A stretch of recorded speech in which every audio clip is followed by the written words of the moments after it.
terceira live aqui pela plataforma do Facebook dos Progressistas PI, para tratarmos de mais um assunto importante nesse período eleitoral.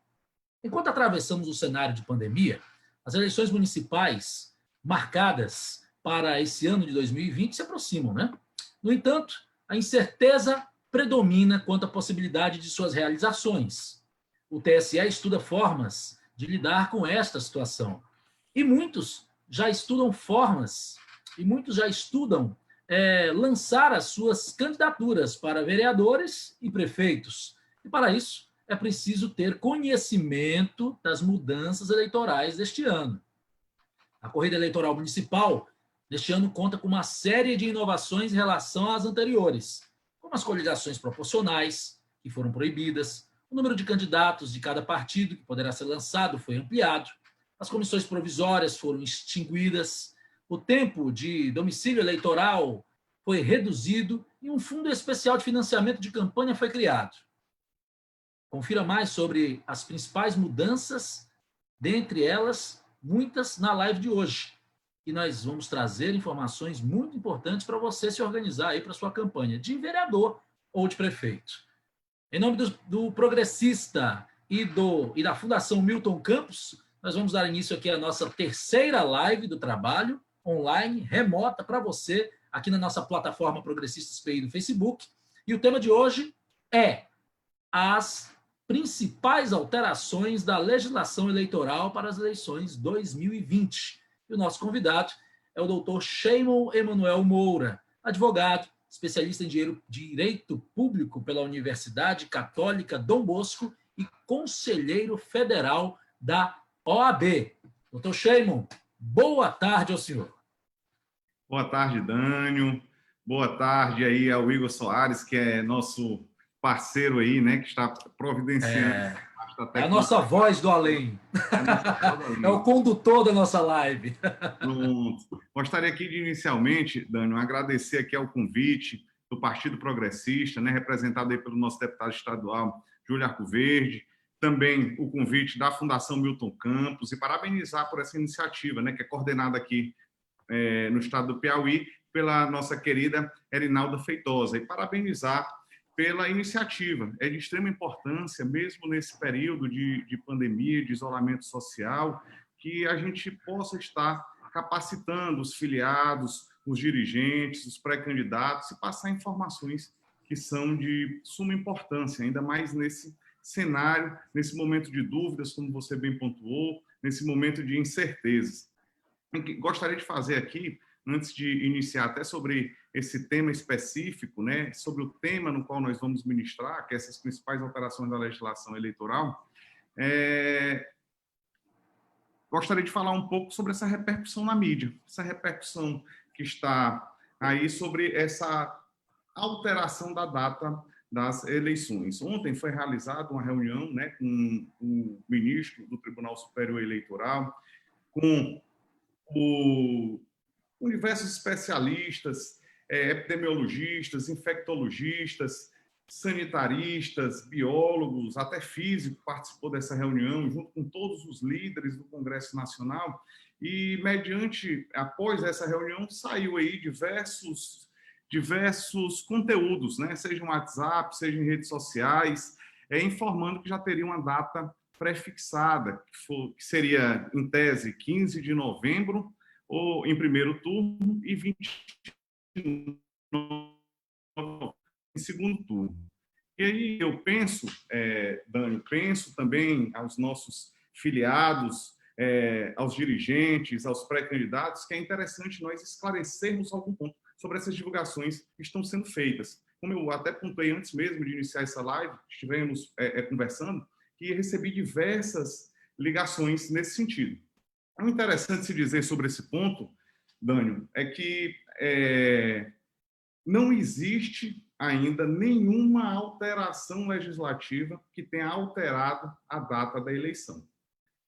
E houve já, tanto pelo Supremo Tribunal Federal, como pelo próprio Tribunal Superior Eleitoral, no julgamento da ADIM 6359, agora do dia 14 de abril de 2020, bem como na consulta 0600-320-94, de 12 maio de 2020, o entendimento que qualquer alteração na data da eleição, então qualquer outra alteração, necessariamente deve ocorrer via Congresso Nacional. Então, permanece válido todas as datas previstas no calendário eleitoral, ou seja, na resolução 23.606 do TSE, até que venha uma nova norma a regulamentar essa alteração da data. E aí é sempre bom lembrar que essa alteração é pacífico também no entendimento da jurisprudência pátria, dos tribunais, que só pode ocorrer via Congresso Nacional, via Legislativo, até porque trata-se de uma matéria constitucional. Essa data da eleição para vereador, para prefeito e vice-prefeito vem prevista lá no artigo 29, inciso 2º da Constituição, que estabelece que as eleições para prefeito devem ocorrer um ano antes do término do mandato, no qual vão suceder no primeiro domingo de outubro, ou seja, 4 de outubro, sendo necessário para que ocorra essa alteração uma emenda constitucional, e como nós todos sabemos, por se tratar de uma Constituição rígida, a nossa, ou seja, tem um quórum qualificado para se proceder à alteração, necessitando que se tenha 3/5 em cada casa, né, dos seus representantes, 3/5 da Câmara de Deputados, ou seja, 308 deputados,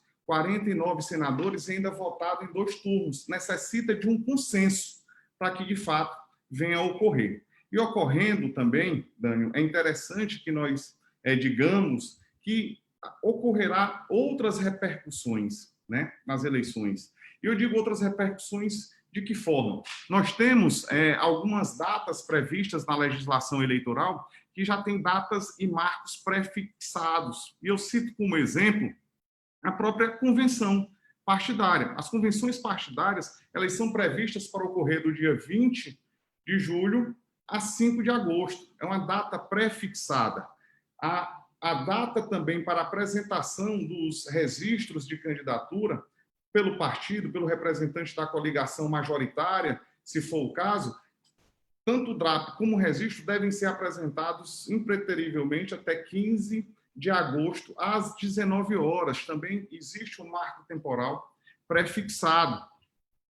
Enquanto outros marcos, né, não acompanham a data da eleição, como, por exemplo, é o caso da propaganda eleitoral no rádio e na televisão, que, inclusive, foi uma das discussões sobre a sua ampliação. É um dos entendimentos. Assim, para não tomar muito o nosso tempo, esse tema, embora que seja de suma importância, o que nós recomendamos, o que nós aconselhamos é que todos os pré-candidatos, todos os filiados partidários, todos os dirigentes partidários observem até que se tenha, de fato, uma alteração legislativa devidamente aprovada e publicada, a observância de todo o calendário eleitoral já existente. E orientamos dessa forma, recomendamos dessa forma, até porque é um entendimento tanto do Tribunal Superior Eleitoral, como eu já citei anteriormente, na consulta 0600-320-94, como também no julgamento da ADI 6359 do Supremo Tribunal Federal. E quando é interessante, quando eu falo sobre essa recomendação, Dânio, é interessante dizer que até o horário de votação, que vem amplamente sendo discutido, que se pode ser alterado por 2 dias ou então estendido, ele vem sendo regulamentado por norma. Está previsto aí no artigo 144 do Código Eleitoral, que estabelece que a eleição iniciar-se-á às 8 horas da manhã, finalizando às 17 horas, só podendo ser estendido esse prazo de acordo com a legislação vigente hoje, se ainda existir filas, né, que aí seria entregue ao último da fila e retornando até o início senhas para que se pudesse terminar a votação. E nunca é demais também relembrar que a grande discussão sobre aglomeração de pessoas também nunca foi possível essa aglomeração na data da eleição. O dispositivo também expresso da legislação que veda a aglomeração de pessoas no dia da coleta de votos, no dia da eleição propriamente dito, que inclusive pode vir até a caracterizar aquele crime no qual todos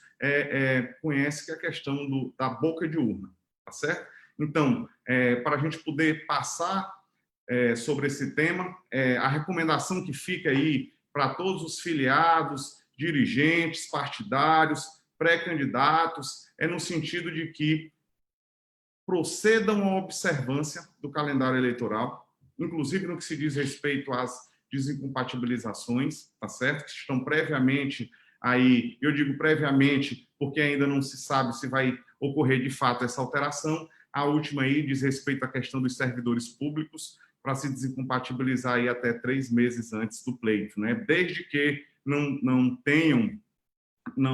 trabalhem com fisco ou arrecadação e nem sejam órgãos do primeiro escalão, até porque esse prazo também já se findou, que é para a questão dos secretários e quem trabalha no fisco, que seria 6 meses para poder concorrer ao cargo de vereador, tá certo?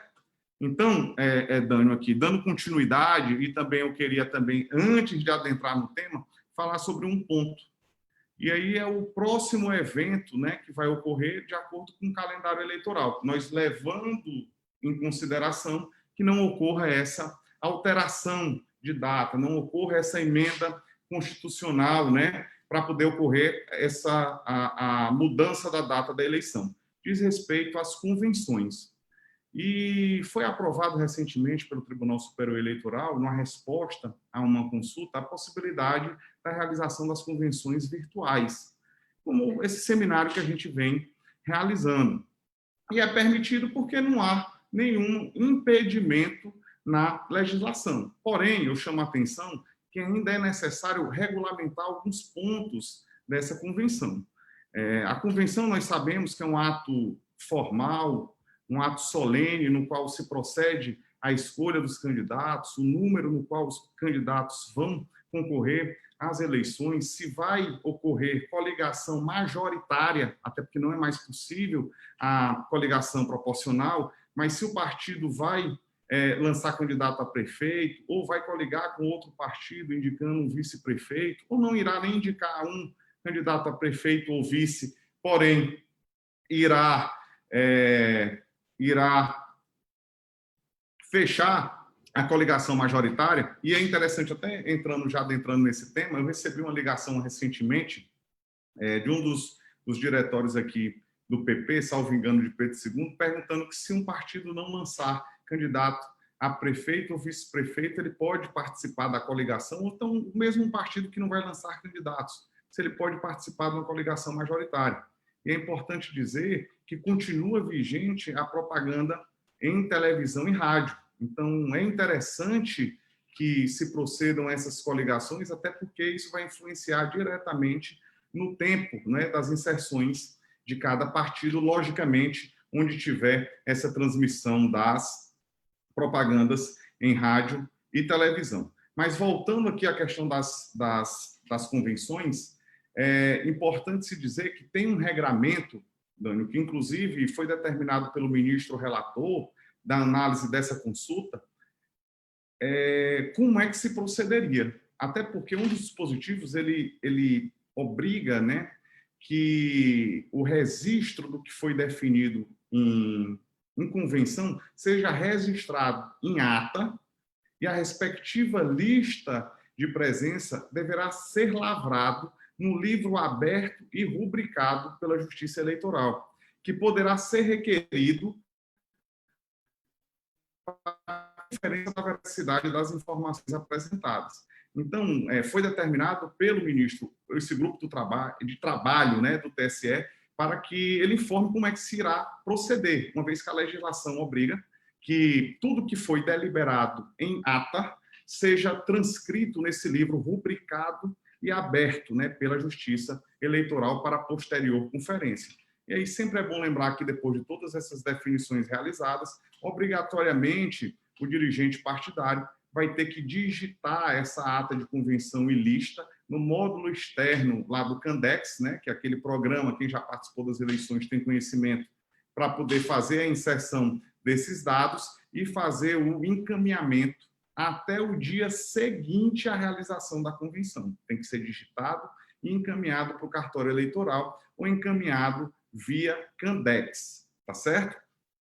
E aí agora, já, Dânio, entrando diretamente, né, no assunto no qual nós fomos convidados para poder estar ministrando essa palestra, nós vamos tecer alguns comentários sobre as principais alterações para a legislação eleitoral. E aí nós vamos tecer comentários sobre as alterações introduzidas pela Emenda Constitucional 97, que alterou, né, vedou a realização de coligações partidárias nas eleições proporcionais, bem como estabeleceu normas sobre acesso de partidos políticos aos recursos do fundo partidário e ao tempo de propaganda gratuito no rádio e na televisão. Vamos falar também das alterações introduzidas pela Lei 13.487, que instituiu o Fundo Especial de Financiamento de Campanha, o FEFEC, bem como ele também extinguiu a propaganda partidária no rádio e televisão. E aí eu gosto de mencionar e deixar bem claro, para que não ocorra nenhuma dúvida, o que deixou de existir foi a propaganda partidária, a propaganda do partido, aquela que, para quem não se lembra, que sempre ao final o partido chamava: venha, filie-se ao nosso partido.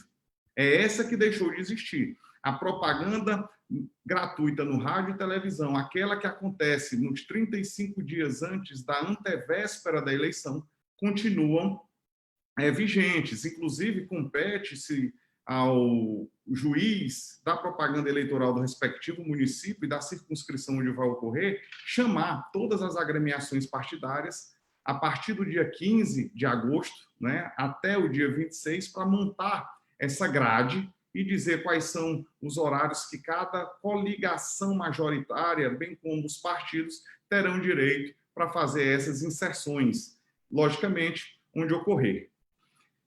E, por último, por fim, já finalizando, vamos falar sobre a Lei 13.488 e 13.877, que altera diversos dispositivos, são mini-reformas eleitorais que sempre acontecem um ano antes da eleição, até porque esse é o princípio da anualidade que tem que ser observado, que é uma das grandes questões que tem que ser debatidas via Congresso, né? Porque as regras do jogo, elas têm que ter uma maturação para poder serem aplicadas. Elas têm que passar pelo crivo e pelo conhecimento de todos que vão participar das eleições. Então, assim, inicialmente, já para a gente já poder dar continuidade aqui a esse tema que a gente vem colocando, vamos falar das alterações introduzidas pela PEC 97, sobre o fim das coligações proporcionais. Embora imagine-se, Dânio, aí, que seja um tema já batido, eu recebi uma ligação em torno de 15 dias atrás, fazendo a indagação justamente sobre essa questão, como ficou a escolha da nominata dos candidatos e da possibilidade dessas coligações majoritárias. Nós temos o conhecimento que o sistema eleitoral brasileiro tem um sistema majoritário, né, que é aquele que objetiva escolher os mais votados, aquele que foi escolhido pela maioria do eleitorado, são as votações para prefeito, presidente, senador e governador, e temos o sistema proporcional, que, por sua vez, ele privilegia as diferentes escolhas realizadas pelos eleitores, distribuindo as vagas legislativas na medida dos votos recebidos atualmente por cada partido, cada corrente partidária. E o que foi que alterou das últimas eleições de 2016 para essas eleições de 2020? Nós temos algumas alterações. A primeira delas, que eu posso dizer, é que existe uma cláusula de barreira. 10% é o mínimo do quociente eleitoral no qual um candidato deve obter para que possa assumir o cargo. Melhor explicando para poder ficar mais fácil a compreensão. O que seria esse quociente eleitoral? O quociente eleitoral é a divisão dos votos válidos, então exclui-se os votos brancos e nulos obtidos no pleito, e aí, tanto os votos nominais como os votos de legenda. Faz-se essa divisão pela quantidade de assentos em disputa no parlamento. A grande maioria dos municípios piauienses geralmente são 9 cadeiras na Câmara Municipal. E por ser 9 cadeiras, vai pegar a quantidade de votos válidos obtidos para todos os vereadores, isso votos nominais e votos de legenda, excluídos-se os votos brancos e os votos nulos, e vai se dividir por esse número de cadeira. E aí vai chegar-se ao quociente eleitoral. Vamos, para facilitar a compreensão, vamos supor que temos 9.000 votos válidos e 9 cadeiras. Então, a cada 1.000 votos que o partido atingir, ele terá direito a uma cadeira na Câmara Municipal. E o que é essa cláusula de barreira?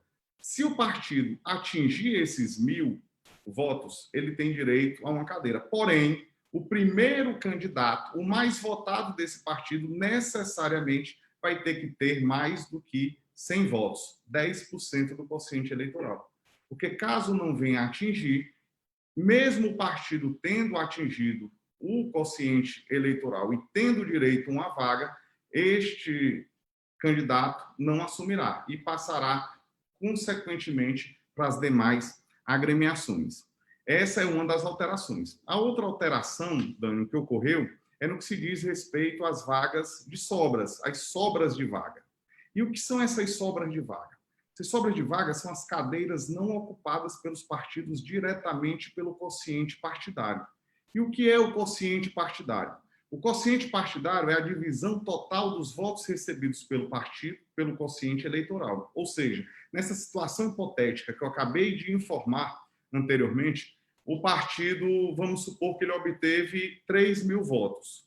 Dos 9.000 votos válidos para essa eleição, pega-se o número de votos que o partido recebeu e divide-se pelo quociente eleitoral, que é 1.000. Então, pegaria 3.000 dividido por 1.000, que é o quociente eleitoral, e aí chegaria-se ao quociente partidário, que é 3. Então, esse partido teria direito a 3 vagas. Faria-se isso com todos os partidos.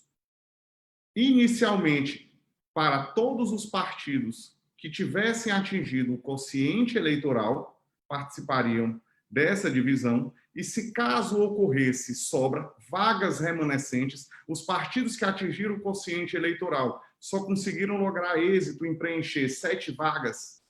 Então, as 2 vagas remanescentes, todos os partidos que participaram do pleito, independentemente de terem atingido o quociente eleitoral, têm direito a participar da divisão dessas vagas. Ficou claro aí, Dânio? Então, esse é 2 alterações que ocorreram no sistema proporcional. Eu recebo muitas ligações quando dos partidos que vão lançar só a nominata de vereadores, indagando como é que funciona, justamente por esse motivo, para saber quantos candidatos precisam. E até um ponto que é interessante se dizer. Anteriormente, poderia ser apresentado até 200% do número de candidatos, porque poderia ocorrer as coligações proporcionais. Já foi respondida uma consulta pelo TSE, não há dúvidas sobre isso. O número máximo de candidatos a serem lançados por cada agremiação partidária para as eleições de vereador é de 150% do número de vagas existentes no parlamento. Ou seja, a grande maioria dos nossos municípios é 9. Então, por ser 9 vagas, o número é 14. Como é que nós chegamos ao número 14? Se nós pegarmos 9 e multiplicarmos por 150%, nós teremos 13,5.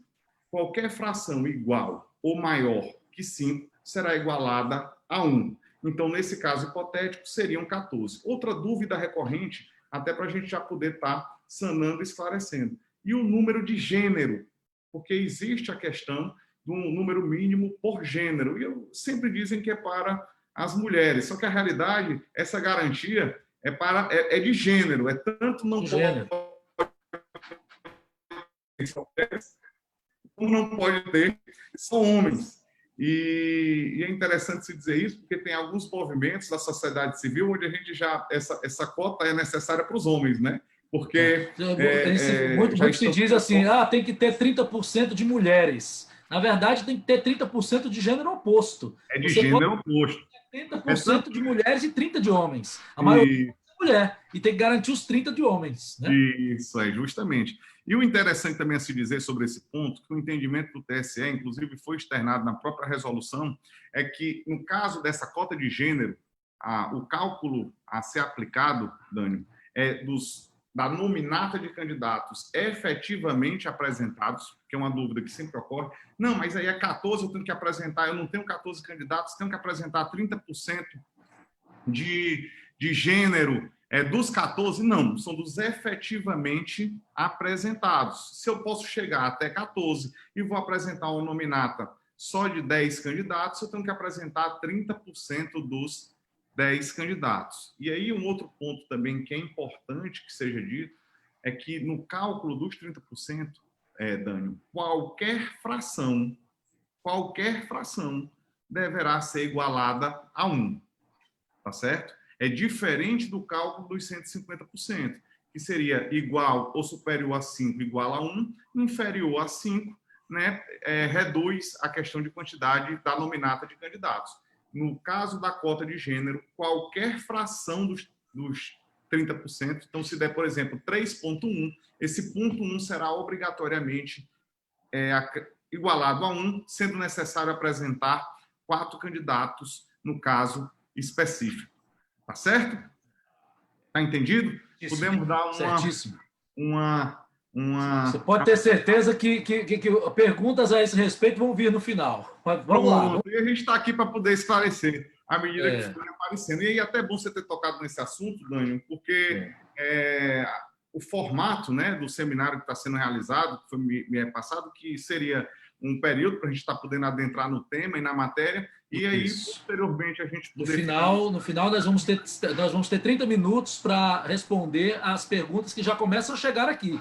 Eu já estou aqui, então o senhor pode discorrer a sua argumentação e a sua apresentação, e no final nós vamos às perguntas. Tranquilo, estamos à disposição. Isso. Dando continuidade aí também às alterações, eu vou falar aí rapidamente, porque não tem uma aplicabilidade tão direta para as eleições municipais, diz respeito a esse movimento que ganhou um corpo muito grande no Congresso Nacional, que é a questão do fortalecimento partidário, fortalecimento do partido. É tanto que existe uma cláusula de barreira essa que estabelece o número mínimo de deputados federais no qual o partido necessita ter para ter acesso tanto à propaganda no rádio como televisão, que vai ser diretamente também ligado ao número de representação dos partidos na Câmara dos Deputados, como também acesso à questão do fundo partidário. E aí, uma coisa é o fundo partidário, outra coisa é o FEFEC, que é o Fundo Especial de Financiamento de Campanha,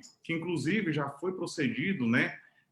Foi uma introdução aí já pela Lei 13.487, que instituiu esse Fundo Especial de Financiamento de Campanha, até porque, como nós bem lembramos, eu sou um defensor desse fundo, até porque é um fundo que vem para financiar a democracia, vem para financiar os candidatos que, porventura, não tenham condições, e também para vir desse movimento de fortalecimento partidário. Não sei se vocês se recordam, e aí quem já participou das eleições de 2016 se recorda, que o Supremo Tribunal Federal, em 2015, vetou, né, as doações de campanha por pessoas jurídicas, e foi extremamente impactada as eleições de 2016, no qual, segundo o próprio TSE, houve uma redução aí de metade das doações e de arrecadação para a realização dessas campanhas em 2016. E aí o Congresso terminou resultando na criação dessa lei, da 13.487, que criou o Fundo Especial de Financiamento de Campanha, que, na realidade, Dânio, eles não criam novas despesas. A realidade, eles extinguiram a propaganda partidária, aquela, como eu já pontuei, a propaganda de partido, que fazia a difusão das suas ideologias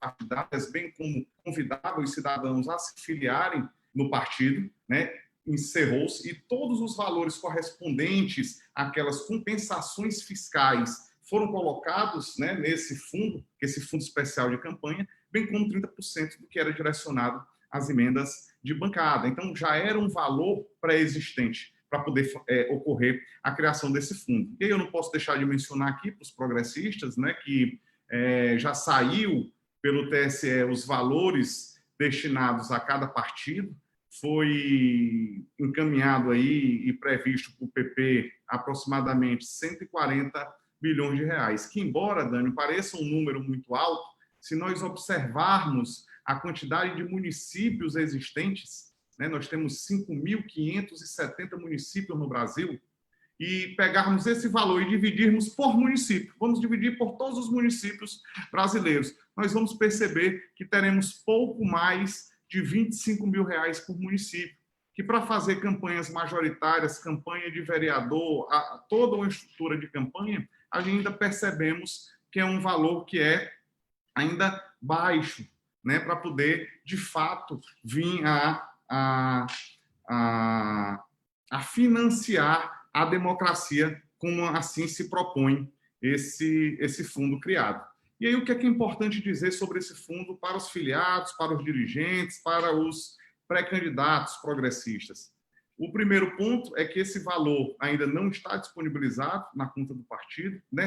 Ele ainda está numa conta vinculada ao Tribunal Superior Eleitoral. O partido terá, para que tenha à disposição esse recurso, fazer uma definição de critérios para sua distribuição, os quais devem ser aprovados pela maioria absoluta dos membros do órgão da direção executiva nacional do partido, e aí fazer essa publicação. Então, penso eu aí, não sei como é que vai funcionar, mas todos os partidos têm que criar critérios objetivos para que se proceda à distribuição desses recursos e informar o Tribunal Superior Eleitoral, que inclusive procederá à divulgação desses critérios, que, diga-se de respeito, é uma matéria interna corporis, né? É o próprio partido que vai fazer esses critérios, observando só esse quórum da maioria absoluta dos membros da direção executiva, e fazer a ampla publicidade, para que os candidatos tenham acesso, observando esses critérios objetivos, né, que são critérios objetivos pré-definidos, eles têm que fazer o requerimento por escrito ao determinado órgão partidário. E aí tem dois pontos de suma importância sobre o Fundo Especial de Financiamento de Campanha. É dinheiro público, é dinheiro que vem de recursos públicos, e por essa razão, o que for destinado ao determinado candidato, ele, se houver qualquer sobra de campanha, necessariamente vai ter que ser devolvido ao Tesouro Nacional mediante guia de recolhimento da União. E um outro ponto que tem que ficar muito atento, os nossos pré-candidatos, filiados, os responsáveis também pela gestão a gestão da campanha financeira, né, da questão das finanças do candidato, que pode ser nomeado um representante, é que foi instituído e foi incluído um dispositivo que considera crime, né, precisamente o artigo 354-A, salvo engano, do Código Eleitoral, no qual ele diz que se o candidato ou o seu administrador financeiro de campanha apropriar-se, ou então, e eu não digo nem apropriar-se, né, fazer má utilização desses recursos destinados ao financiamento eleitoral em proveito próprio ou alheio, ele fica sujeito aí a uma possibilidade de responder uma ação penal, podendo chegar aí a uma pena de reclusão de 2 a 6 anos. Então, é importantíssimo que, caso venha a receber esse fundo especial de financiamento de campanha, é importantíssimo a regular utilização e a regular prestação de contas desses recursos. Tá certo? Eu vou aproveitar aqui, não está no protocolo, mas é bom para ajudar na argumentação. Pelo valor pequeno, você disse que se houver sobra, ele devolve. É muito pouco provável que haja sobra. É verdade. Mas e aí o complemento, para complementar, qual é a fonte legal para complemento desse recurso de financiamento de campanha? Financiamento de campanha, Danilo, especial de campanha pode ser feito por doação do próprio candidato, que era um tema que a gente poderia mencionar, que inclusive houve uma alteração legislativa pela 13.877. O candidato, anteriormente, ele poderia doar até 100% do limite de teto de gastos, independentemente do que tivesse auferido no ano anterior, por imposto de renda. Houve uma alteração legislativa no qual o candidato, mesmo tendo recurso, mesmo tendo bens, mesmo podendo proceder uma doação para a sua própria campanha, ele fica limitado a doar até 10% 10% do teto de gastos. Não é do que auferiu no ano anterior com uma pessoa física, mas ele pode proceder à doação de até 10% do limite de gastos. Por exemplo, se na campanha... Porque como é que funciona agora? Era um tema que eu ia entrar mais na frente, mas a gente antecipa aqui. Foi incluído o artigo 18C na 9.504, que ele estabelece que o limite de teto de gastos será o mesmo da eleição de 2016, corrigida pelo IPCA de julho de 2016 até junho de 2020, competindo ao Tribunal Superior Eleitoral proceder à divulgação desses números até dia 20 de julho. Eu fiz mais ou menos uns cálculos, o menor valor possível, né, que era o que vinha previsto em 2016, aquelas cidades até 10 mil habitantes, seria no mínimo 100 mil e no mínimo 10 mil. Esse mínimo é o mínimo do máximo de teto de gastos. É isso. Então, assim, o mínimo que um candidato poderá gastar a prefeito de uma determinada cidade, independentemente do tamanho da cidade, era 100 mil reais. E o vereador, 10 mil. Então, esse valor atualizado pelo IPCA de julho de 2016 até março, mais ou menos quando foi que eu fiz os cálculos, daria algo hoje aproximado de 113 mil. Lógico que esse valor ainda vai ser um pouco superior, porque vai corrigir até junho, né? Até esse mês, até o final desse mês, de acordo com o índice. E o de vereador, algo em torno de 11.300, uma fração que também vai ser um pouco superior, porque essa correção ela vai se estender agora até junho. Então, como você bem pontuou e perguntou, né? Indagou. As doações de pessoa física que pode ocorrer para os candidatos tem que se observar até 10% do rendimento auferido no ano anterior, ou seja, imposto de renda de 2019, o do próprio candidato até 10% do limite de teto de gastos. E aí pode ocorrer a questão de arrecadação eletrônica. Dani, eu acredito que tem um sol aqui, está pegando. É o sol da sua sala, é o sol que está irradiando você. Posiciona melhor o seu computador. Ou fecha a janela. Pronto, acredito que eu já... Doutor, o senhor é um homem iluminado. O sol está irradiando a sua palavra. Pronto, tranquilo, graças a Deus. Podemos fazer também a questão de arrecadação, né? Arrecadação mediante crowdfunding, tem também questão de arrecadação mediante venda de bens ou brindes, que também é possível que seja feito, mas a grande regra é doações de pessoas físicas, o próprio candidato e esse fundo especial de financiamento de campanha. Tá certo? E, assim, dando continuidade, Daniel, tem um tema que eu acredito que é de suma importância para a gente estar podendo até mencionar, já que falamos aqui da questão do limite de tempo de gastos. E aí, já adentrando na questão dessa que eu acabei de mencionar, dessa arrecadação de recursos para a campanha por meio das vaquinhas na internet, né? A questão do crowdfunding, que nada mais é do que um ato de obtenção de capital para iniciativas de interesse coletivo. Isso naturalmente ocorria muito, artistas para fazer doações para ONGs, ou então determinado projeto, as pessoas se reuniam, eles criavam um site que fariam essas arrecadações de recursos. Aí foi indagado ao Tribunal Superior Eleitoral se poderia ocorrer isso para as campanhas, né? Campanhas eleitorais, para os candidatos ou pré-candidatos. Na oportunidade, nessa consulta ainda realizada em 2016 ou 2017, salvo engano, penso que foi 2016, o Tribunal Superior Eleitoral informou que não era possível porque o modelo, à época, dessas arrecadações, eles seriam como se fosse uma só doação, não fazendo a identificação de quem estava procedendo às doações. E, como eu acabei de mencionar, é necessário, existe um controle rígido dessas doações, né, que seria até 10% do rendimento auferido no ano anterior, que inclusive houve a referente às multas. Anteriormente, essas multas poderiam ser de 5 a 10 vezes o valor em excesso doado. Atualmente, com alteração legislativa, só 100% do valor efetivamente doado. Mas voltando aqui para a arrecadação eletrônica. O que é que o candidato, na prática, precisa, né, para poder fazer essa contratação dessa empresa no site, para poder estar realizando esse tipo de arrecadação?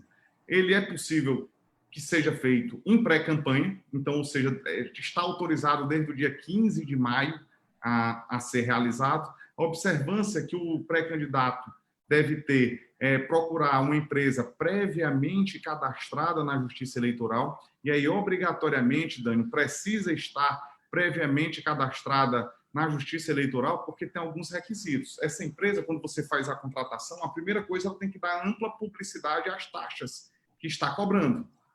Porque a empresa, né, sempre a intenção é a obtenção de lucro, custeio, ela vai informar e dar publicidade, tanto para quem está doando, como também para o pré-candidato, quais são as taxas administrativas.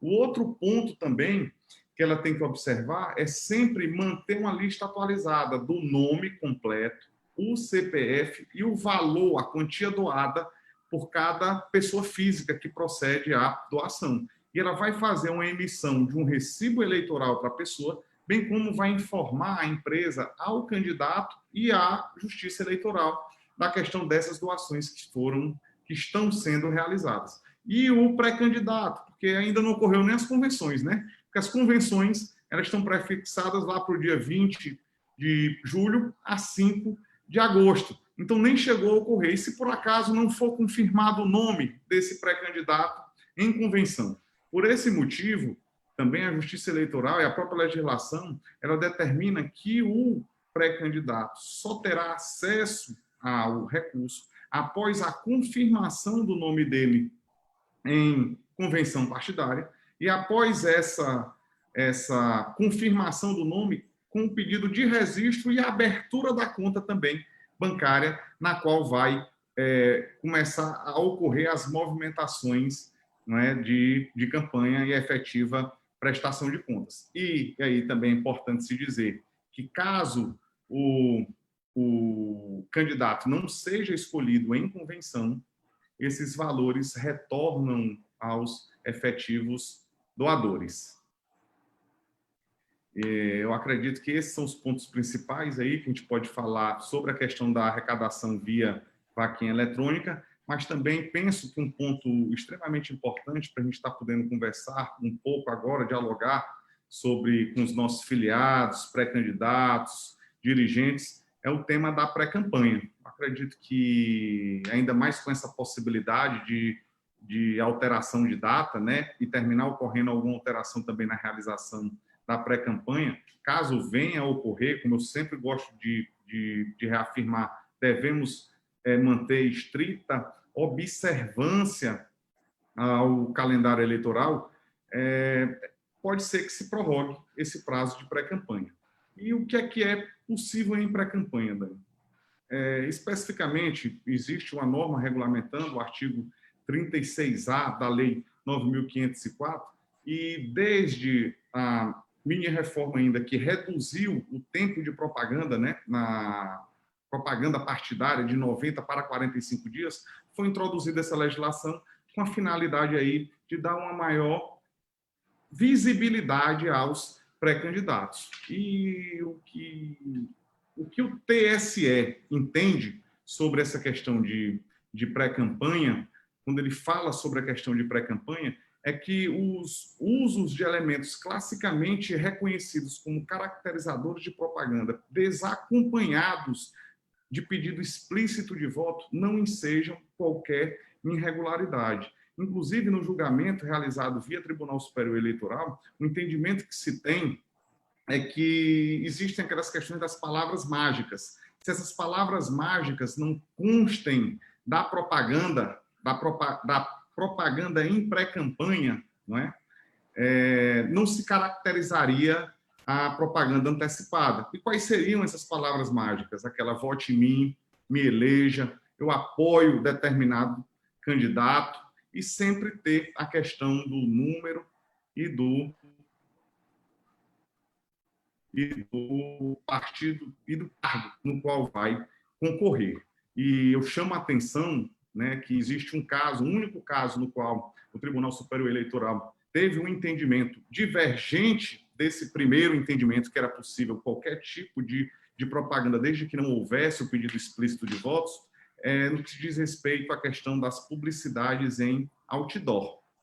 né, o entendimento do Tribunal Superior Eleitoral, no julgamento, no agravo regimental, no RESP 0694-906, ele se deu no sentido de que as publicações em outdoors em apoio a pré-candidatos, ou ainda que sem o pedido expresso de voto, constitui propaganda eleitoral antecipada e desafia a imposição de multa. Então, quando se diz respeito, Dani, a outdoor, o entendimento sobre essa matéria específica é que, ainda sem pedido expresso de voto, caracteriza propaganda eleitoral antecipada. E aí é interessante, né, pegar o que diz a própria legislação, até para esclarecer quais são esses casos que não são considerados, né, como pré-campanha. E aí eu peço até aqui para a gente poder facilitar, eu vou até abrir aqui o que diz especificamente o 36A, e em pré-campanha o que é autorizado, né? Flexibiliza a pré-campanha, o 36A, permitindo o debate político, mantendo a proibição de pedido explícito de votos, podendo ocorrer a menção à pretensa candidatura, a exaltação das qualidades pessoais dos pré-candidatos, podendo tais ações ter cobertura em meios de comunicação social, inclusive na internet. E aí cita diversos casos, como a questão de participação de filiados a partidos políticos em programas em meios de comunicações, inclusive com apresentação de plataformas políticas na internet, a realização de encontros e seminários partidários em ambiente fechado e em plataformas virtuais, como que a gente vem fazendo agora, né, especificamente, a realização de prévias partidárias, inclusive com a produção de material publicitário dos concorrentes. Isso aí, Daniel, é até importante se dizer que houve um reforço proibitivo. Foi introduzida uma norma na legislação que estabelece que, necessariamente, para preencher os requisitos de elegibilidade, não adianta ser só filiado partidário, tem que ser escolhido em convenção. Então, é necessário essa escolha em convenção, que, inclusive, está aí pendente de julgamento no Supremo Tribunal, foi até reconhecida a repercussão geral pelo ministro Barroso, no sentido da possibilidade de candidaturas avulsas. Inclusive, esse reforço proibitivo, que foi introduzido ainda pela 13.488, veio justamente nesse sentido, que não basta só ter a filiação partidária. Além da filiação partidária, é necessário que seja escolhido nesse ato solene e formal das convenções, que, como eu já disse anteriormente, pode ser realizado até de maneira virtual. E o que estabelece o 36A nesse sentido é justamente isso. É aquela propaganda intrapartidária, interna, no qual é possível ser feita a partir de 15 dias antes da data designada para as convenções. Tem que ser uma data designada aí entre 20 de julho até 5 de agosto, como último prazo. E é permitido, inclusive, com a produção de material publicitário dos concorrentes, no qual os candidatos, né, os pré-candidatos que almejam concorrer vão buscar filiados e simpatizantes para ter aquela numeração de voto suficiente para ser escolhido, para que que participe da nominata dos candidatos. E aí sempre observando, Dani, o regimento interno do partido político, no caso aqui o dos progressistas. Pode ocorrer também sem caracterizar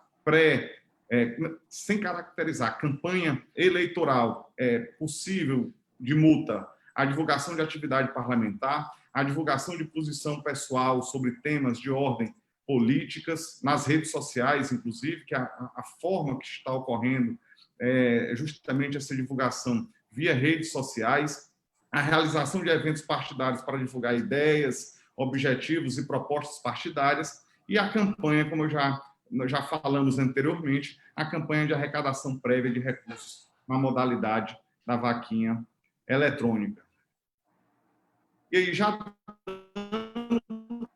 continuidade também nessa questão, eu quero mencionar um pouco aqui sobre a questão da propaganda com impulsionamento de conteúdo. Sempre sou indagado com o entendimento do TSE se é possível que isso seja feito em pré-campanha. Né? Houve uma inovação aí, que foi a introdução do artigo 57C, que passou a permitir a propaganda eleitoral, por aquele link patrocinado, né, nas redes sociais, que é um impulsionamento de conteúdo nas redes sociais, no qual o post dos candidatos daquela determinada propaganda vai aparecer em destaque no timeline dos usuários, bem como pode também ser contratado via Google para que o nome do candidato apareça em destaque nos resultados de busca do Google. Então, assim, a propaganda paga durante a campanha eleitoral, após o dia 15, ou seja, a partir do dia 16, ele é possível preenchendo alguns requisitos. Tem que ser contratado exclusivamente por partidos, coligações e candidatos e seus representantes. Ele necessariamente tem que ser aquele marketing positivo. Então, não é possível a utilização desse impulsionamento com a finalidade de proceder críticas ou comentários negativos a respeito de candidatos, adversários, inclusive por entendimento lógico, né, de postagem ou compartilhamento ou repostagens desse sentido, o que eu chamo de marketing negativo. Porque caso venha a ocorrer, Dani, não é possível, né, que o que se achou ofendido, o candidato que se achou ofendido, solicitar o direito de resposta. E dentro desse direito de resposta, caso chegue a ser deferido pela Justiça Eleitoral, ele vai ter que proceder, né, na mesma situação daquela propaganda negativa que foi vinculada, ou seja, no mesmo espaço, no mesmo local, no mesmo horário, na mesma página eletrônica, pegar todos os realces da mesma forma que ocorreu aquela propaganda negativa. O ofensor terá que fazer uma divulgação durante o mesmo período, no mesmo horário, tem que pagar, além de ainda ser, ao final, imputado multa, né, no valor de 5 a 30 mil, e nesse caso específico dos impulsionamentos, Dani, pode chegar até o dobro do valor efetivamente gasto. E para pré-campanha, né, que é a pergunta que se tem, pode ser utilizado em pré-campanha essa modalidade de impulsionamento? E aí o que eu posso dizer pode ser sim utilizado, inclusive tem um precedente do próprio Tribunal Superior Eleitoral, julgado no agravo regimental no recurso especial 4603, relatoria da ministra Rosa Weber, no qual categoricamente afirma que o link patrocinado de Facebook, estando ausente o pedido explícito de votos, não há incidência do disposto no artigo 57C.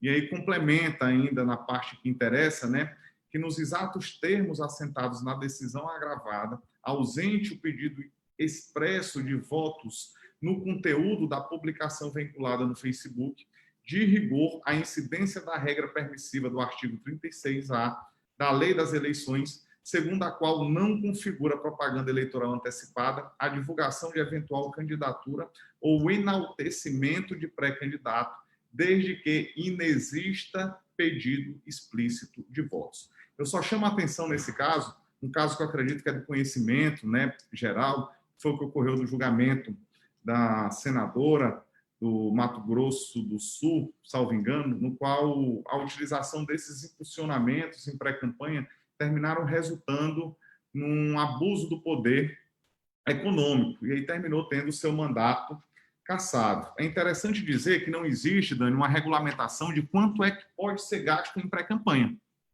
Não existe ainda uma regulamentação, uma legislação própria nesse sentido. O entendimento dos tribunais se dá no sentido de que não pode ocorrer em pré-campanha um gasto exagerado, um gasto relevante, uma massificação, uma mensagem ostensiva, sob pena de que, se ficar comprovado esse gasto relevante, né, e aí eu até remeto que é uma questão esse muito custo subjetiva. Esse custo da pré-campanha tem que ser apresentado para a Justiça Eleitoral? Não há necessidade de obrigação de prestação de contas. O que vai ser analisado pela Justiça Eleitoral é que, se ficar comprovado que houve mensagens de forma ostensiva, com gastos exagerados, né, bastando se ver assim, a questão notória de gastos, que pode vir Aí a justiça foi provocada, e nesse caso a justiça foi provocada, e ela pode ir atrás. Aí ela pode requerer esse relatório de despesa. Isso, na realidade, o fato constitutivo do direito, né, sempre é de quem alega. E aí, lógico, quem está alegando, ele pode estar fazendo requerimentos para que a justiça solicite, por exemplo, das redes sociais, informações sobre a contratação de determinado candidato, de quanto foi que ele gastou nos impulsionamentos que foi feito na propaganda durante a pré-campanha, né? E aí, dentro disso, vai se construindo meios probatórios para que se confirme que ocorreu esse gasto exagerado ou esse gasto relevante. Então, é importante dizer que, por não existir uma regulamentação própria sobre esse aspecto, ainda não há necessidade, como você bem pontuou, de apresentação de prestação de contas de pré-campanha, até porque nem legislação e nem limite de gastos não tem sobre isso. A única margem que se tem é justamente nesse ponto do abuso do poder econômico, que pode vir a ser caracterizado pela utilização que chegue a desequilibrar o pleito em razão de determinados atos e ações constantes, é que não é interessante que seja deixado ao subjetivismo, né, da matéria, e aí permanecer com gastos medianos e normais. Tá certo? Ok. Aqui, relembrando, né, alguns pontos aqui que eu acredito ainda que é de importância, que embora não seja um documento que é necessário ser apresentado no registro de candidatura, Dani, mas pelas ligações que eu venho recebendo, alguns problemas que estão sendo apresentados no que concerne a questão de filiação partidária, de quitação eleitoral, são documentos que não são necessários por já estarem na base de dados da Justiça Eleitoral, não é necessário que se apresente quando do pedido de registro de candidatura. Mas é interessante que os pré-candidatos, e aí é uma orientação que a gente está passando também e repassando, é interessante que os nossos pré-candidatos, os dirigentes, os filiados que almejam ou pensem em sair candidatos, que procedam à verificação, tirem a sua certidão de filiação partidária para saber se está tudo ok, tirem também a questão da certidão de quitação eleitoral para saber se não tem alguma multa ou algum impedimento, para poder tentarmos ainda, mesmo já tendo se findado o tempo, observar se existe alguma possibilidade ainda de estarmos resolvendo essa situação. E eu digo isso porque já tem casos, inclusive, que foram julgados agora, de novos filiados ao partido, já dentro desse interstício, inclusive alguns vereadores de mandato, que quando procederam a regular a filiação, né, até porque tem previsão lá no artigo 19 da 9.504, que essa inserção se daria de maneira automática à medida que se incluísse no sistema interno do Filia Web por parte do partido, mas na lei está assim. Na prática, não foi possível a implementação desse dispositivo legal no sistema da Justiça Eleitoral. Então, continuou que as listas continuaram sendo submetidas. E aí terminou que, em alguns casos, o partido anterior, no qual o filiado se encontrava, informou também, né, essa filiação. E terminou na questão do cruzamento de informações de duplicidade de filiação, ocorrendo algumas inconsistências. Então, em razão disso, é interessante que a gente passe aí, para quem está participando dessa live, que tem essa intenção de se tornar candidato, que observe a situação da filiação, porque não é um documento que se chama e que certamente não vai ser nem requerido, porque já está na base de dados na Justiça Eleitoral. Lembrando que, se não sair a quitação eleitoral, pode ter ocorrido alguma multa. E é possível o parcelamento dessas multas até a data do pedido de registro de candidatura, que é onde serão auferidos as condições de elegibilidade. E hoje até se facilitou, porque essas multas elas podem ser divididas em até 60 meses, ainda observado 5% do rendimento do devedor. Tá certo? Assim, Dani, eu estou observando que a gente já tem quase uma hora de live. E a matéria tem alguns pontos aí que Já a tem gente perguntas poderia... aqui. Você prefere ser conduzido pelas perguntas? Eu vou pegar, nós podemos ser conduzidos, eu vou só para finalizar, né? Porque é possível aí. Isso, finaliza a explanação e aí a gente vai. Aí eu vou te conduzindo pelas perguntas. Já para a gente poder, só para a gente poder finalizar, dois Pois não. pontos específicos. O primeiro é a possibilidade de utilização, né, do Fundo Especial de Financiamento de Campanha, do FEFEC, ou o mesmo do fundo partidário, ou mesmo de dinheiro da utilização desses recursos para pagamentos de honorários advocatícios e honorários contábeis. Essas despesas, honorários contábeis e advocatícios na prestação de contas, eles, embora sejam considerados gastos eleitorais, eles não entram no limite de gastos. Isso é importante se dizer, não entram no limite de gastos. E também, para finalizar, tem alguns gastos que não são considerados nem gastos eleitorais e nem se sujeitam à prestação de contas, que sempre vinham ocorrendo. E que gastos são esses? Gastos com combustíveis e manutenções de veículos automotor usado pelo candidato em campanha, a remuneração, a alimentação e hospedagem do condutor do veículo usado pelo candidato na campanha, a alimentação e hospedagem própria do candidato e o uso de linhas telefônicas registradas em seu nome como pessoa física até o limite de 3. Então, não são considerados gastos e nem se sujeitam à prestação de contas dos candidatos essas despesas que eu acabei de mencionar. E aí, Dani, agradecer aí já de antemão, né? O pessoal está ouvindo a gente aí por quase essa 1 hora e penso que é interessante a gente estar podendo passar para as perguntas para a gente poder esclarecer aí o que for aparecendo.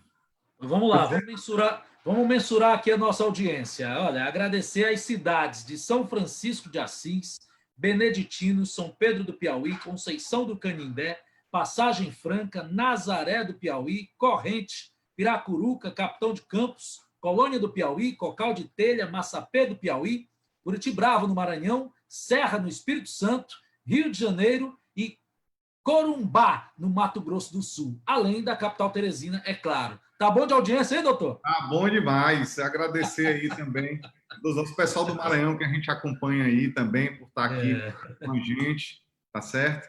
E aí, obrigado então, aí olha, pela participação e vamos avançar, né?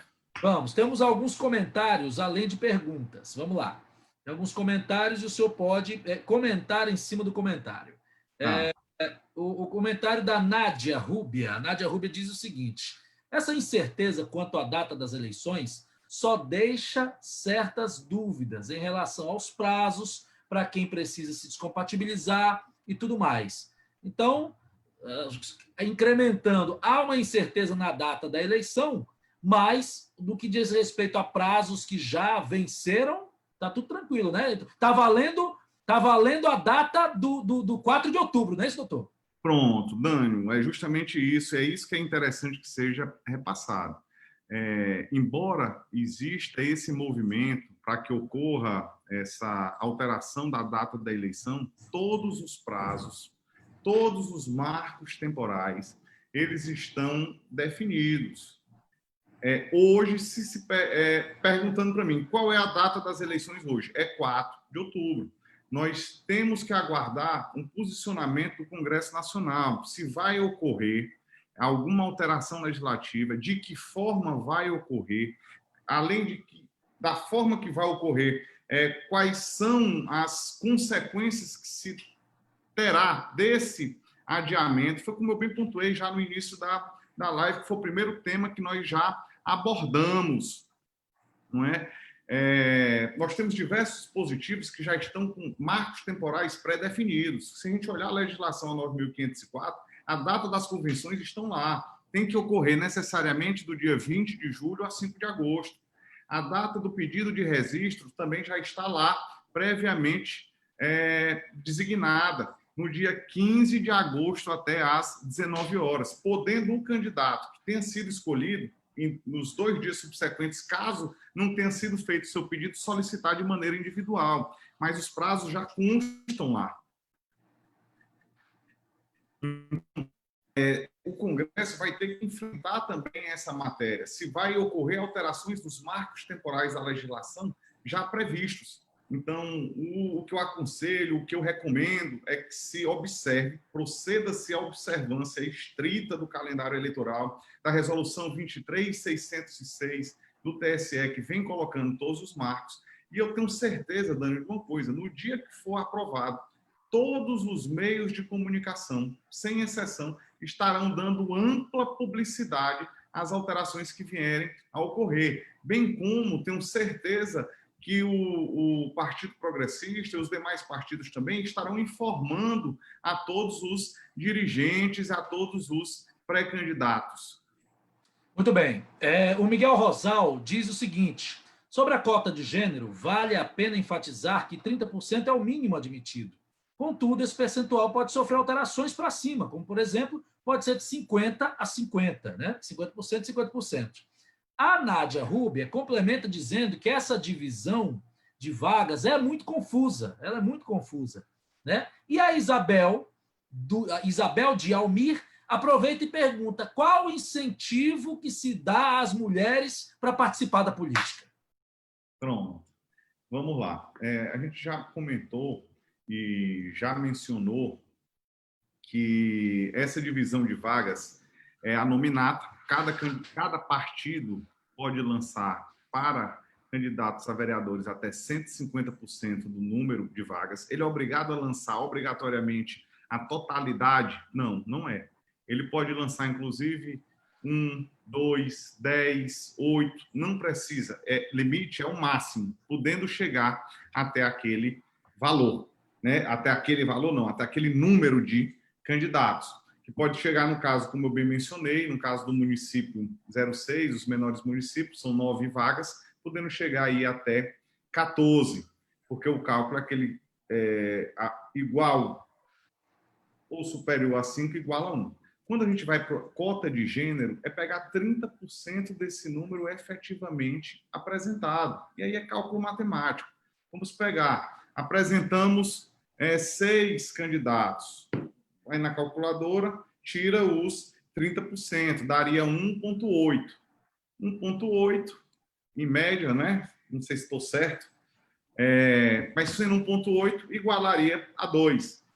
Qualquer fração, quando se tratar de cota de gênero, terá que ser igualada a 1. Se, vamos supor que tenha dado 1,2 ou 1,3, teria que ser apresentado, no mínimo, 2 vagas de cada sexo, tá certo? Sempre iguala a 1. No que diz respeito ao incentivo, a própria questão do financiamento, do fundo especial, obrigatoriamente tem que observar essa divisão, essa quantidade de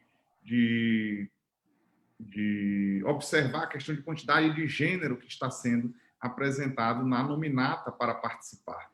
Então, os recursos do Fundo Especial de Financiamento de Campanha, no mínimo, serão destinados 30% por gênero, que não deixa de ser também um incentivo para as candidatas mulheres, não é? Ou então também, no caso de ter um número superior, que observamos aí, Dani, até aproveitar também para saudar, em nome de toda a bancada federal dos progressistas, a deputada Iracema Portela. E nós observamos que o PP, as deputadas federais, são ambas mulheres, não é? Então, assim, a gente tem que fazer essa observância aí, que o caminho é esse, é fazer, até porque 52% do eleitorado são mulheres.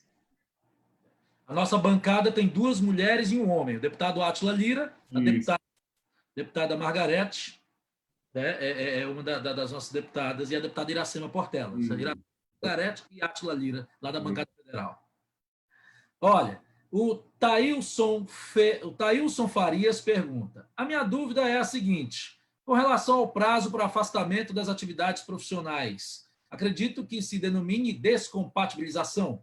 Qual o período correto para o afastamento das atividades profissionais para quem trabalha, por exemplo, em cartórios extrajudiciais? E sobre a escolha do número do candidato, essa escolha do número é feita antes do registro da candidatura ou no ato do registro? Pronto. A descompatibilização. A descompatibilização, ela vem filiados, dirigentes, pré-candidatos. Ela vem para poder garantir um equilíbrio, né? Para que o determinado candidato ele não venha a se utilizar do cargo no qual ocupa junto ao serviço público para beneficiar a sua candidatura. Essa é a razão de ser. É por isso que é necessário, lá nos termos da Lei Complementar 64, que seja procedido a desincompatibilização, para evitar essa utilização indevida do cargo em prol de determinada candidatura. E aí nós temos diversos prazos diferenciados. Os últimos prazos ainda vigentes, né, é a questão dos servidores públicos. Os servidores públicos eles têm que se desincompatibilizar até 3 meses antes do pleito, tendo esse prazo aí, então, até dia 3 de julho, até porque a data está previamente designada, inclusive, como eu já disse anteriormente, na Constituição Federal, artigo 29, inciso 2º. E como foi a pergunta aí? Me recorda? Sobre a descompatibilização dele, ele que trabalha em cartório extrajudicial. Não tem diferença nenhuma, né? Não tem, é porque é delegado, né? Trabalha na competência delegada e aí é cartório extrajudicial que se equipara a serviço público. Então, a descompatibilização dele é válida, se equipara à do serviço público, não é isso? A de serviço público, 3 meses antes. Pronto. E a pergunta complementar foi sobre a escolha do número. A escolha do número é feita em convenção partidária. Não, a escolha do número ela é feita em convenção partidária. Inclusive, existem critérios para a escolha desse número.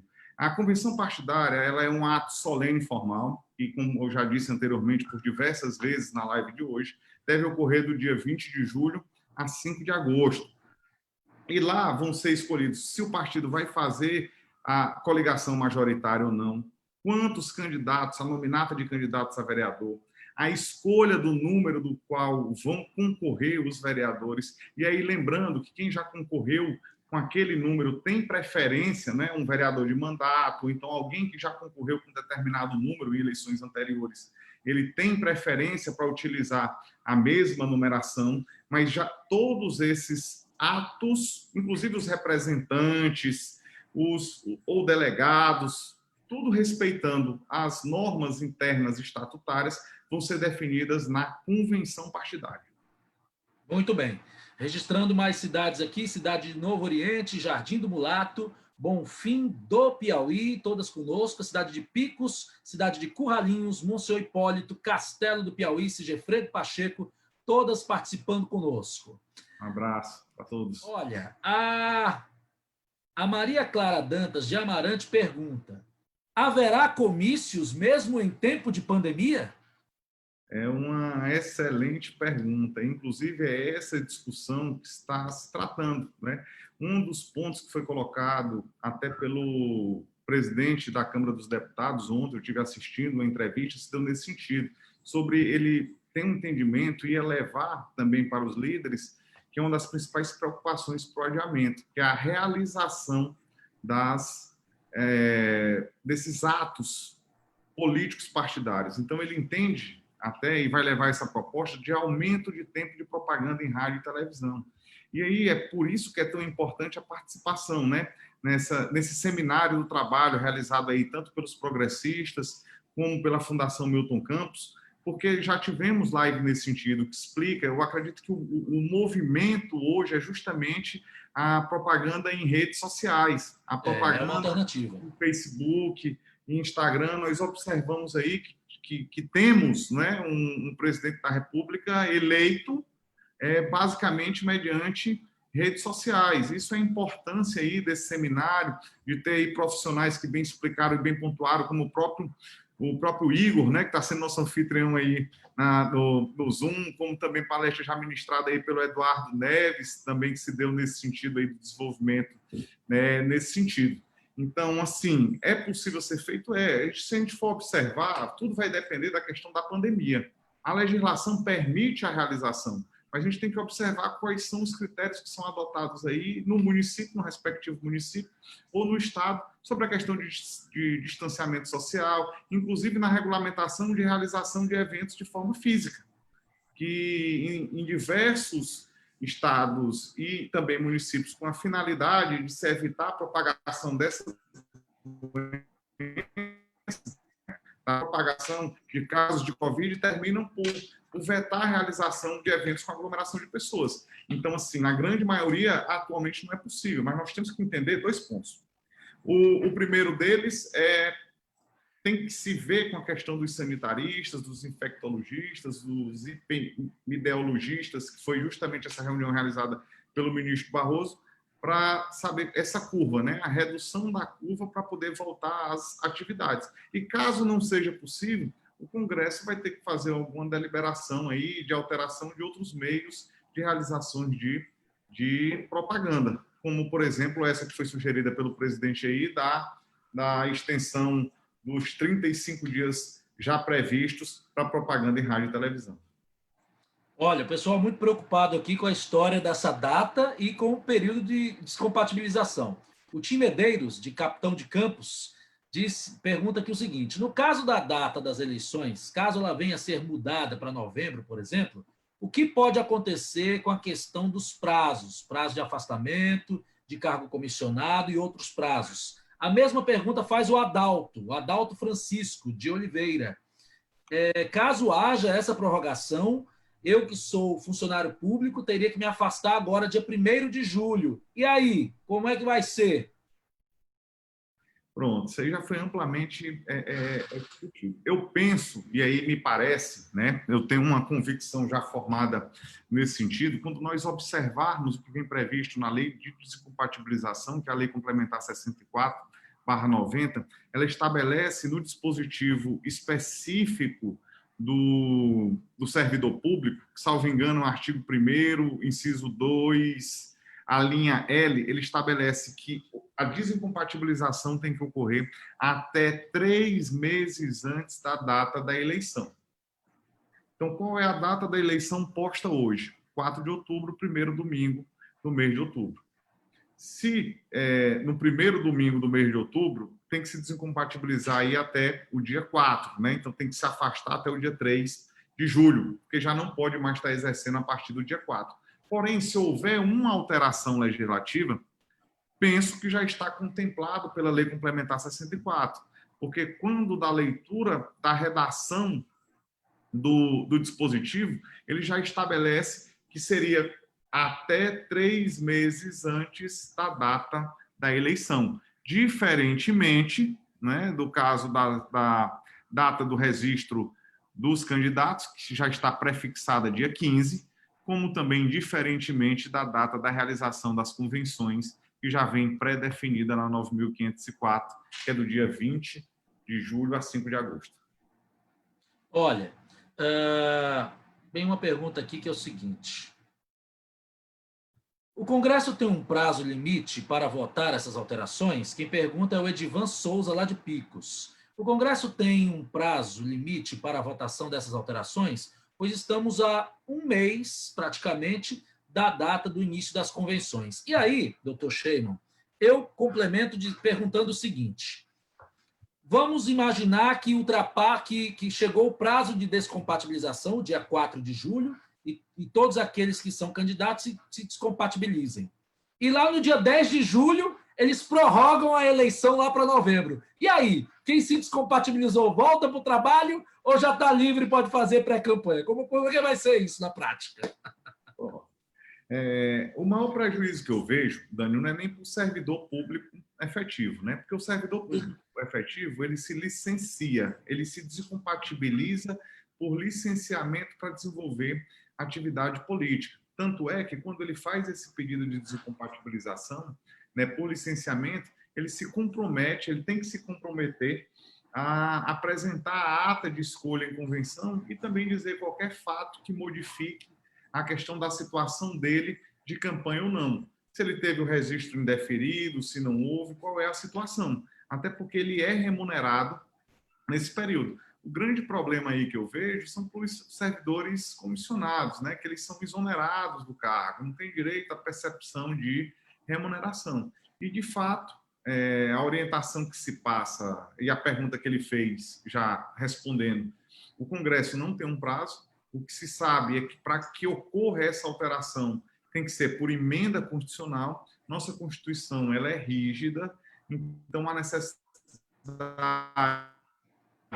seja votado nas duas casas, Câmara Federal e Senado Federal, em 2 turnos, obtendo pelo menos 3/5 do voto em cada uma delas. E esse processo legislativo tem prazo? Não, não tem prazo.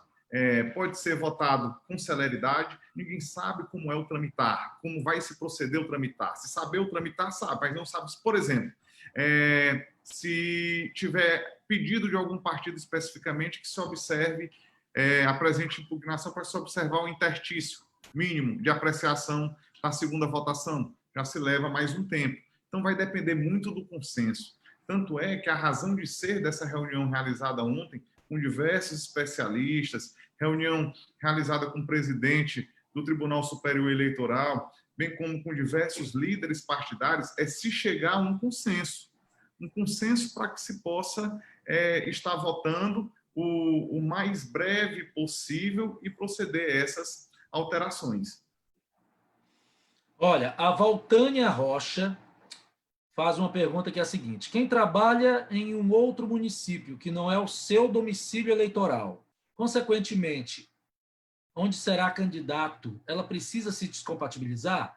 Uma pergunta semelhante é a do José Newton, que a pessoa que trabalha em um município diferente de onde ele é candidato, ele também precisa proceder o mesmo afastamento?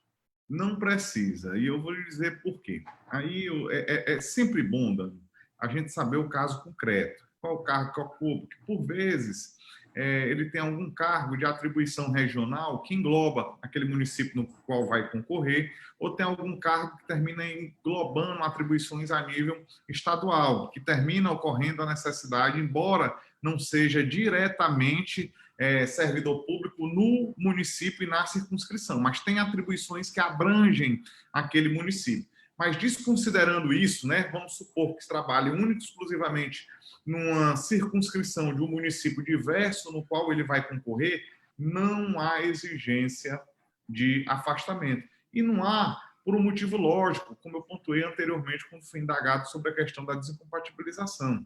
A razão de ser de se desincompatibilizar é evitar a utilização do cargo em proveito de determinado candidato, desequilibrando a igualdade entre os candidatos para participar do pleito. Se ele não tem como se utilizar do cargo para proceder nada relacionado neste município, não há necessidade da desincompatibilização.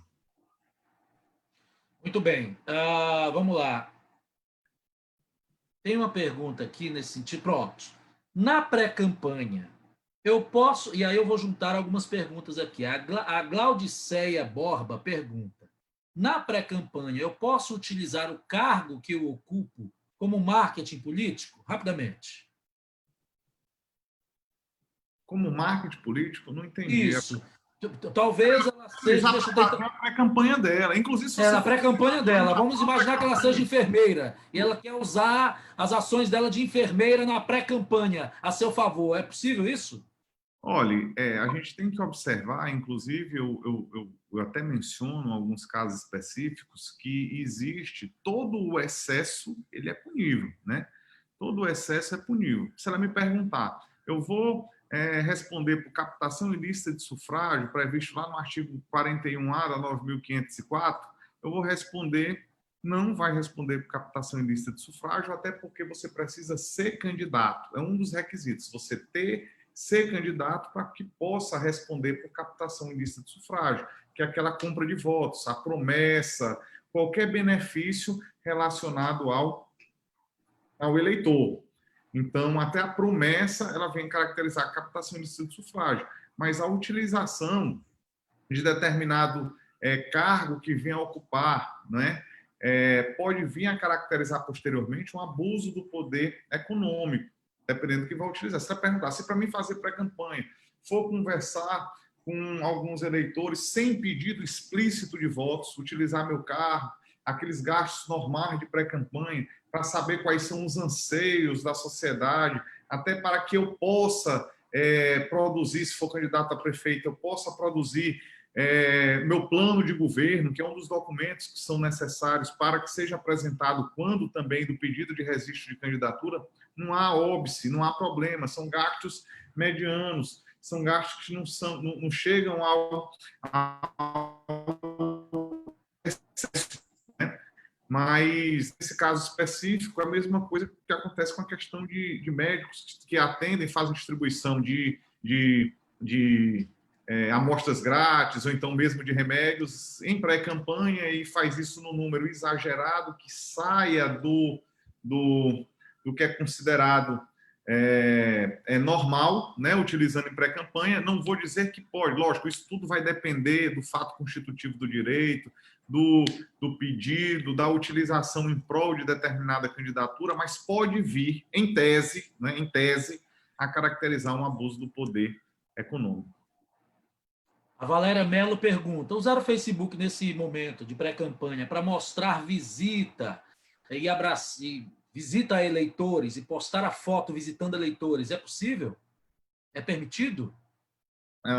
Como nós já mencionamos, né, os atos de pré-campanha eles podem ser amplamente divulgados via redes sociais, um entendimento, determinados atributos pessoais, qualidades dos candidatos, tanto em meios de comunicação como em redes sociais, desde que não haja o pedido explícito dos votos, né? Não haja o pedido do voto, aquelas palavras mágicas, como já foi mencionado, me ajude, me apoie, vote em mim. Ok. Tem outro amigo aqui que pergunta. Não, é uma amiga, a Isabel. A Isabel pergunta: olha, o que eu já posso usar na minha pré-candidatura em relação ao partido que eu estou? Me filiei recentemente aos progressistas, estava em outro partido, e agora o que eu posso utilizar? E essa pergunta foi feita na live que nós fizemos com os publicitários sobre a publicidade em rede social. Alguém perguntou o seguinte: eu posso usar o número do meu partido nas minhas redes sociais? E aí aproveito, resgato essa pergunta e já passo para o senhor. Pronto. Assim, o que é pedido explícito de votos? É o cargo e o número no qual concorre. O número e o cargo no qual concorre e o pedido dessa utilização aí das palavras mágicas, como bem pontuado pelo TSE, vote em mim, me eleja. Então, um pré-candidato a prefeito, que consta pré-candidato a prefeito e bota o número do partido do lado, a meu ver, trata-se de um pedido explícito de votos, que poderia, em tese, caracterizar uma propaganda antecipada. Um pré-candidato a vereador, constando já o número do partido, ele não tem como concorrer só com o número do partido. Mas a gente passa para o subjetivismo do Poder Judiciário, que é quem vai fazer a análise, a submissão do fato à norma. E aí, nesse caso específico, eu sempre termino aconselhando que não seja procedida a utilização sempre do cargo com o número em conjunto nas propagandas. Muito bem, a Diviane, lá de Corrente, pergunta: no caso da contratação de uma agência de publicidade, essa contratação vai em nome do pré-candidato? Olha, tem um posicionamento, a contratação do marketing, necessariamente em campanha, todo gasto de campanha, ele pode até ser assinado o contrato, né, após o pedido do registro, porque já sabe que já é candidato, inclusive a partir das convenções. Embora todo o desembolso, toda a despesa efetiva, necessariamente só pode ocorrer após a abertura da conta bancária. Fazer uma contratação de uma empresa de publicidade nesta oportunidade, a meu ver, até porque não tem regulamentação em pré-campanha, né, não há regulamentação em pré-campanha, não seria uma contratação propriamente para a campanha eleitoral. Seria um ato não vinculado diretamente às eleições, até porque não pode nem ocorrer o pedido explícito de votos nessa oportunidade. Seria mais um auxílio, como se fosse uma assessoria de imprensa ali, para poder estar auxiliando no desenvolvimento, não é? de utilização de plataformas para fazer divulgação em pré-campanha, que, a meu ver, né? A meu ver, não teria impacto na eleições. Eu bem pontuei, Dani, para deixar bem claro, não existe uma regulamentação sobre o que pode ser gasto ou não em pré-campanha. Não tem uma lei que estabeleça limites de tetos para a pré-campanha. Então, o que o Tribunal Superior Eleitoral entende é que teria que se proceder gastos medianos, que mensagens ostensivas ou gastos exagerados que se deem de maneira relevante é que são passíveis de apreciação e punição por parte do Poder Judiciário, inclusive mediante a questão de caracterização de abuso do poder econômico. Muito bem. Doutor Sheymon Moura, muito obrigado pelos esclarecimentos, muitas as dúvidas. As pessoas perguntam basicamente em torno desta indecisão da data da eleição, no que diz respeito a essa incompatibilização, o que pode ser colocado na internet, o que não pode, mas foi muito esclarecedor e a participação dessas mais diversas cidades aqui do Piauí e também fora do nosso estado a respeito dessa nossa live de hoje. Muito obrigado.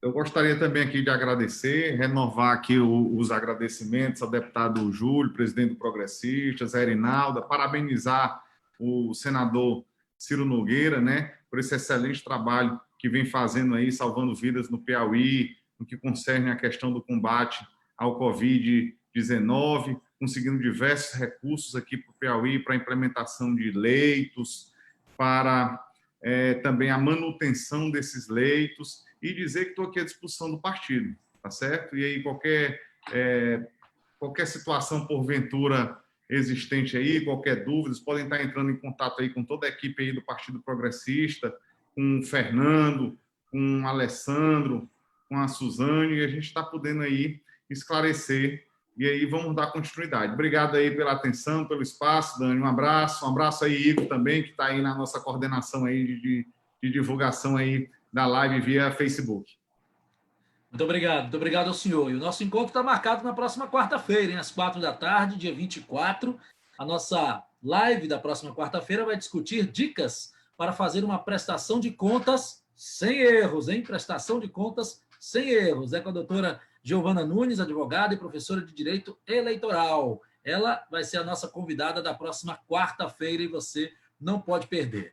Essa live foi mais uma realização do Progressistas e Fundação Milton Campos. Vale lembrar que a Fundação Milton Campos tem como finalidade desenvolver estudos, pesquisas, debates, cursos e outros eventos e é vinculada legalmente ao Partido Progressista, ok? Lá no site da Fundação Milton Campos, miltoncampos.org.br, tem todo o material completo sobre as eleições municipais deste ano. São informações de especialistas sobre os fundamentos da campanha eleitoral e você pode baixar gratuitamente em formato PDF as carteirinhas sobre as normas eleitorais, marketing político, redes sociais, media training, dentre outros assuntos. Agradecer às mais diversas cidades que estiveram conosco, as pessoas que participaram dessa nossa live aqui na plataforma do Facebook. Agradecer, claro, especialmente ao presidente nacional do nosso partido, senador Ciro Nogueira, presidente estadual do nosso partido, deputado Júlio Arcoverde, o deputado federal Kovács Filho, presidente da Fundação Milton Campos, e a coordenadora da Fundação, a Ellen Caroline Conrad. Também agradecer a nossa bancada federal, as deputadas Iracema Portela e Margarete Coelho, além do deputado Átila Lira, nossa bancada federal. E a nossa bancada estadual, deputada Belê Medeiros, Luci Silveira e os deputados Bessa Filho, Roncalli Paulo, Wilson Brandão e Hélio Isaías. Um abraço a todos. Nosso encontro é na próxima quarta-feira, 4h aqui. Você não pode perder. Um abraço, gente, e até a próxima.